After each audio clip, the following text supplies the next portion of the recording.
I've got a slide where I give a more formal presentation or more formal introduction of myself. But why are we here? I'm going to read what was in the program for this session. I'm just going to read it rote from the program. So what it says is, as companies reassess their cloud strategies, moving away from hyperscalers like AWS, Azure, and GCP Cloud, private or hybrid cloud environment has become a significant trend. We explore why this is happening, what benefits it brings, and the challenges involved, and the strategies for a successful transition. So that's like the official part. I'm not going to read anymore to you guys. And one of the business guys that I like to follow is Guy Kawasaki. And he's like, if your presentation sucks, tell the folks in the audience how many slides you have so that they can know like when the suck ends. So there's 19 slides, and they go pretty quick. So today we're just trying to explore, so we're going to start with why this is happening. This is what the agenda looks like for today. I'm not going to read you the agenda, but we have 50 minutes for this session. I don't plan on using the entire 50 minutes if guys have questions. And a special thank you to WildRack. They're one of the sponsors at the exhibition, and I actually don't work for WildRack. I'm a partner with them, but they were really nice enough to invite me up here.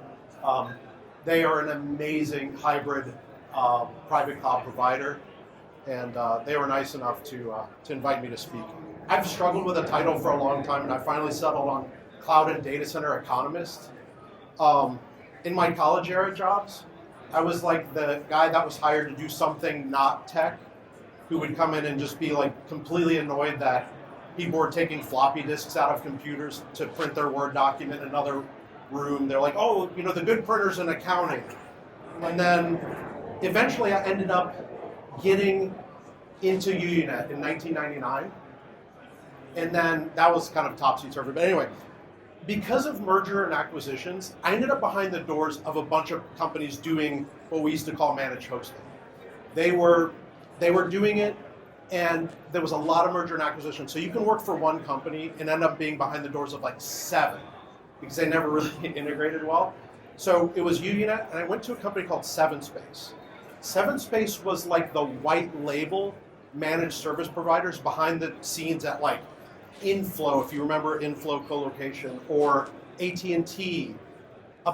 Sprint was talking to us, and so they would say, we're a telco.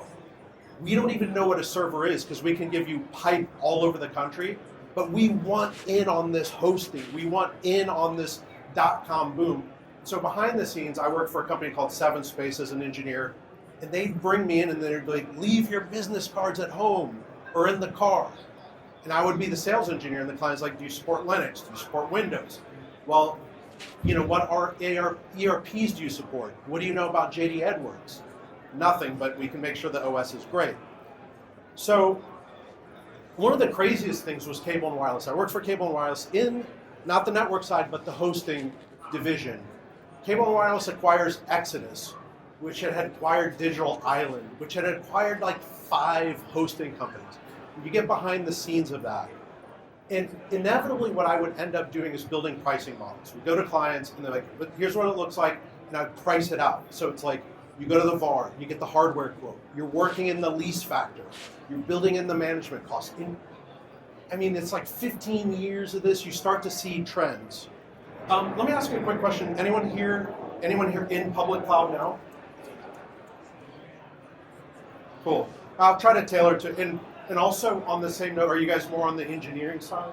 Like engineers as opposed to like sales or marketing? Engineering? You guys are engineers too. All right. I'm just going to try to tailor it a little bit more technical for you guys and not make it like fluffy marketing stuff. So we said the goal was like we're going to do why and what and challenges. So to really discuss the why. Why are people complaining about cloud, public cloud? Like specifically the hyperscalers, AWS, Azure, GCP. Why are people complaining? And really, I want to give grace to like IT managers. People like you guys that had to do this. So once upon a time, you guys did this whole stack. This is, hopefully it's big. Yeah, it's not too bad. So you guys controlled everything from the data center to the data, and you had staff, and you had resources, and when you had to renew some Microsoft licensing, people didn't understand what you were talking about. They just write the check. And slowly, guys like you were being asked to do more with less, layoffs. Why is Microsoft so expensive? Well, I saw this, open source thing. Why aren't you guys building it in open source? What about CentOS? And you guys like, ugh. And so if you had like a server room in the building, this is what your stack looked like. And then you're like, well, this diesel generator upgrade is too expensive. We'll just go buy Colo. But you're really still on the hook. So orange is provider supply. The blue is your headache, right? And so you guys had to deal with all that. And then you're starting to hear rumblings about the cloud. Meanwhile, IT management, IT directors, you're just being asked to do more with less. So you're like, well, how do I set this organization up so it doesn't fail? Like if Billy leaves, what happens? Like that dude has everything in his head. So what you're doing, you're externalizing responsibilities. You're trying to get something out. Along comes private cloud. Like we'll call this managed hosting. So now like the network and storage is maybe off your hands. Maybe the physical servers are off your hands. Well, definitely the physical servers. And the hypervisor at that point is questionable. Some will do it, some won't. You're like, okay, you know what? Can we just logically access some stuff, do our work? It's hard enough. Life is hard enough as is. And then you have IaaS, AWS, I'm going to just, AWS, the hyperscalers. They're not doing the OS, they're taking you up to the hypervisor layer. Life is a little bit better. You're not buying stuff from Dell, you're not driving it out to you're not shipping it to a data center, you're not racking it, cabling it, setting up the firewalls. So you're like, I'm not doing it because I'm lazy in IT, I'm doing it because we don't have the staff, they're laying off the smart guys, and I'm sticking around to make sure that this company will exist whether I'm here or not. And then, platform as a service, PaaS. This is where I see like the AWS, like the analytics products or the RDS. So it's a platform as a service. You just put your data in. You're not even thinking about SQL or Oracle. So this is like 2015, 2016. I'm doing my own consulting thing at this point, and I have clients who had been in rack space, they'd been in places like Peak 10, and it's like this managed hosting that is now what we call private cloud. They're in there. And I'm just going to throw numbers out, I'm just going to make up numbers, but I'm going to do the multiples like in the real world. They're spending 30 grand a month at rack space. And if you remember that slide, it's private cloud, but they're going up to the OS. And the bill's like 30 grand a month. And so you're hearing cloud, elastic, cloud. And you're starting to think like, well, crap. 30 grand is a lot of money. CFO would love to see it less, but they're not understanding maybe that there's like a lot of people in that data center. There's a lot of people managing the OS. Rackspace had that backup engineer. They had that firewall, hardcore security guy. They had expensive guys there. So there's like this push to cloud. So guys I was talking to like, hey, we're really kicking around this AWS thing. Meanwhile, they're fully like virtualized or even just physical servers. So you make a move, 30 grand a month, they jump into AWS or whatever, they're at like 12 grand a month. You're like, boom, I'm at 12 grand a month. Not bad. But there's no management there. Now you're kind of on your own. So they would call me like, hey, Sharon, who do you know is a good DBA? I just need a guy in here, part-time, 5 grand, 7 grand a month. I just need him to come fix some things. I'm like, well, what's going on? And they're like, well, we're at AWS or we're in some, public cloud. And so now I'm like, okay, you're at 15 grand, you saved half, and now you've added 7 grand back in, and no one's really minding the shit because your stuff isn't cloud. Your stuff is, I'm just going to call it enterprise, corporate, for lack of a better word. You add this database guy. You add another guy. You have an issue with some other part of the app. You're just adding guys. Meanwhile, AWS is like, hey, you can dump SQL, you can put in RDS, or whatever. You're buying some PaaS from them. After a while, These guys end up at like 40 grand. So you're at 30, moving to AWS, you're at 12, you add 7 back in, you're at 19. All of a sudden they're just creeping up to 40.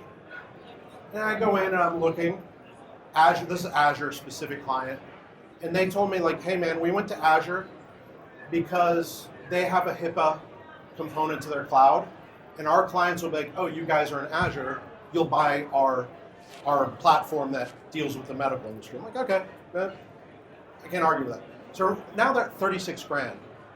I'm like, what's going on? And I find they're like doing backups of backups. They're retaining the data in Azure for like 10 years. I'm like, do you have to have it for 10 years? They're like, yeah, dude, we're in healthcare. I'm like, but there's a better way. This is early. I didn't know Azure that. I was like, there's got to be a better way to store this legacy data. And they're just creeping up, 40, 42, 50. So in 2017, I write this article. It was on our blog. So I write this article called Cloud Failure, and I'm like, man, this thing was supposed to be elastic. It was supposed to be elastic. And my clients are paying more, and people are like, kind of dumb, man. You don't know what you're talking about. I was like, all I can tell you is they're paying more, and they're getting a lot less. So I'm like, well, look, don't take a company that's just made this big investment into like public cloud and tell them like, well, you need to leave. Try to optimize it where it is. Try to fix what they have where it is. Try to figure it out. That ecosystem in an AWS or Azure is amazing, and you can do a ton, but you got to know what you're doing. So I'm like, help people where they are. And I went quiet on the whole private cloud thing, although I was like a big fan. So meanwhile, like, this is way more recent. All these companies start complaining. They're getting these bills. Small organizations that have no business spending like 116 grand a month are in there in AWS, and I'm looking at it, and it's mind-boggling. I'm like, what is it? Is it the data transfer? Did you guys not know that you got to pay? This is not like your mom's data center. I don't know what this is saying. It's like, this is not your dad's data center where you can just saturate this 10 gig link between stuff, or you can't saturate that 1 gig link back to your office for backups. This stuff costs. And you got to know that map. You got to know when it charges you to move stuff in and out. There was a guy on Reddit. It's a guy on Reddit. And I know you're like, well, this guy reads Reddit. We should have walked out of the room a long time ago. But so he's like, I'm gonna back up my 60 terabyte NAS into S3 Glacier. And he's like, it's literally, you guys know pricing maybe. It's like 0.0009 cents per gig per month. It's great. But he had, I forgot how many files. I'd have to do the math again. He had so many files that for him to do the puts to get it into S3 would have been 42 grand. Luckily, he didn't put it up there and then get the bill. I mean, he knew to ask or run the calculator. And so, anyway, you got to know what you're doing, but it's not this thing where you can move this stuff in and out free.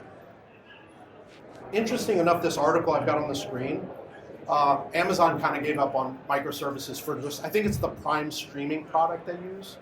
And so they're like, we're just going to do old school on this.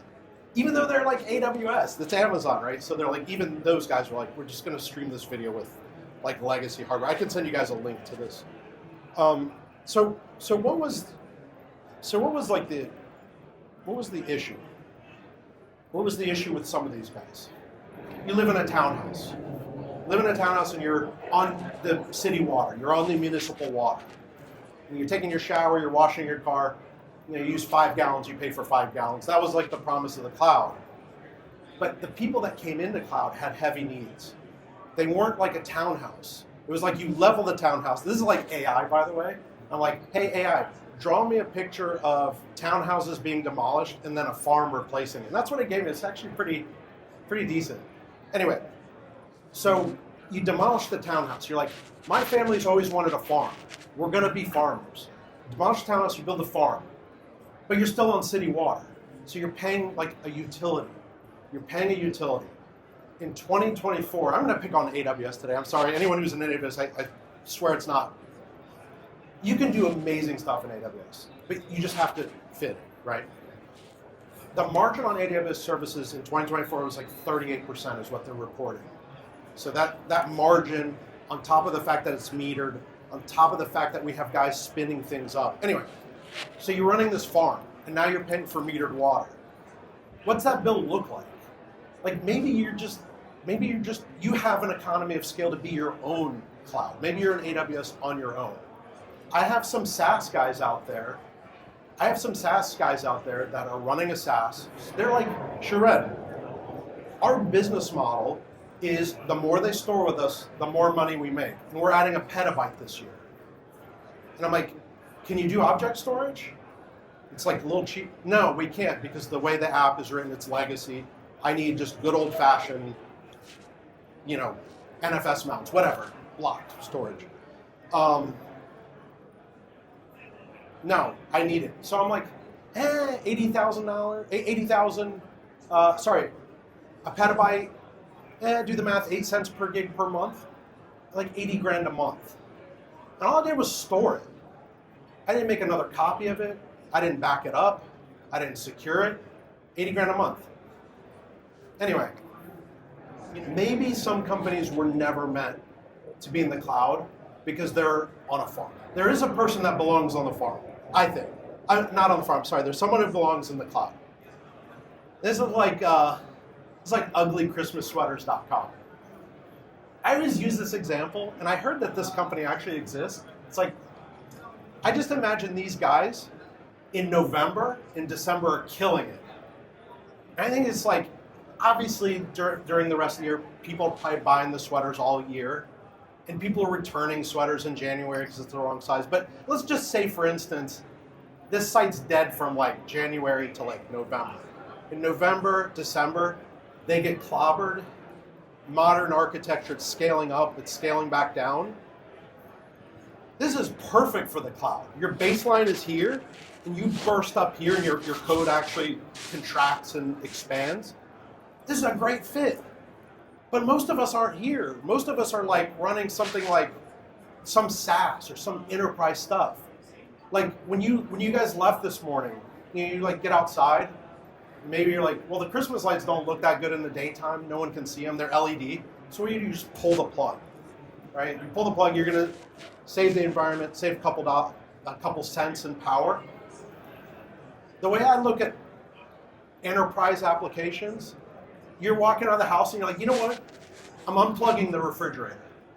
I'm unplugging the fridge. When you unplug that fridge to save money, I'm thinking like that's SQL, Microsoft SQL, enterprise, cluster. There's like 4 nodes. It's got like half a terabyte of RAM. And you're like gonna pull the plug on that, or take that thing from a terabyte of RAM down to like 4 gigs of RAM. Like, would it just fall over like in 4 seconds, or would it just cause some kind of cascading effect that just ruins your week? I don't know. Anyway, pull the Christmas lights, power's off, you're not drawing, you didn't need it. No one can see your Christmas lights in the daytime maybe. Unplug the fridge, wife's like really pissed. Husband's really pissed. So there's a really good fit for cloud, I say. So I promised you guys like we're going to cover like why and what benefits public. So why this is happening. Now we're at the what. What benefits does private cloud give you? Because you can easily sit there and look at me and be like, dude, you're just old school. You're like, why are you talking about private cloud? Let's get into the benefits of like hypervisors. And honestly, you can do this with like, it doesn't have to be ESX with VMware. It could be Kubernetes. So you guys remember, you build like this 3 server host. You have all the, you're building your cluster, your ESXi cluster. And you're like, well, I want to scale. And so you scale. You're like, oh, we landed a new client in our SaaS. We need more capacity, and I need more capacity. And then finally, I need more capacity. And so what happens is that one server there, like in this era, I mean, you just like, I'm cribbing this from like 37 Signals. Imagine like dual AMD EPYC processors. I don't know what we're at now. Like we're at 46 cores, 96 threads. So I'm just adding like that one. And it's like, I know that now I have enough headroom for this much. I can build headroom. And guess what? That server cost me X amount. And people are like, oh, CapEx sucks. I'm like, you can lease them. I know it's still CapEx, but you can lease them. I mean, if the one-time check is a nightmare, you can lease that server. You could go to private cloud, and they'll rent it to you. Yeah. You buy the thing, several times over in the life of your existence. But we're kind of all doing that. And so my note there is like Kubernetes. Just think of the same thing. It's like your hypervisor layer, whatever it is. You just add one server. You can guess what your headroom is, grow into it, add another server. And I don't think anyone would ever like remove a server. But so now we talk about like the challenges. So like what are the challenges? And so the challenges. Let's say you're in the public cloud. You're in one of the hyperscalers. You just lifted and shifted everything into EC2. Your path to something else is not that bad because you're kind of compatible. You can do this. It's not going to be.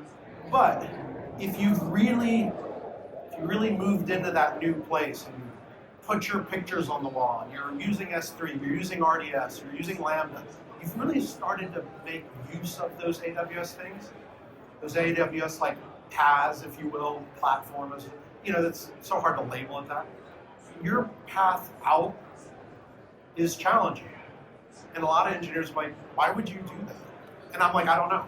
I don't know if I would do it. I guess it depends on the numbers. It depends on the future of the organization, how loud my CFO is yelling. I don't know.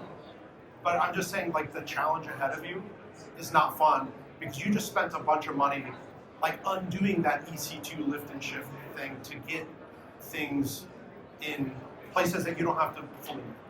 You're making this pitch. I don't know if anyone would make this pitch, but you're making this pitch, and you just want to absolutely know for certain, like, hey, CFO, you will not believe how much money we'll save by doing this. And do we have that confidence? Do we really have the confidence, like, hey, CFO, we're going to spend a ton of money doing this thing, but you'll see ROI, like, not in years. It'll show up, like, right away.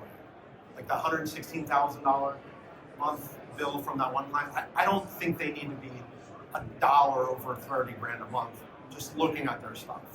So strategies, I kind of talked about strategies. Just get some outside help. Everyone here is overworked. You're in the thick of it. There's companies that can model.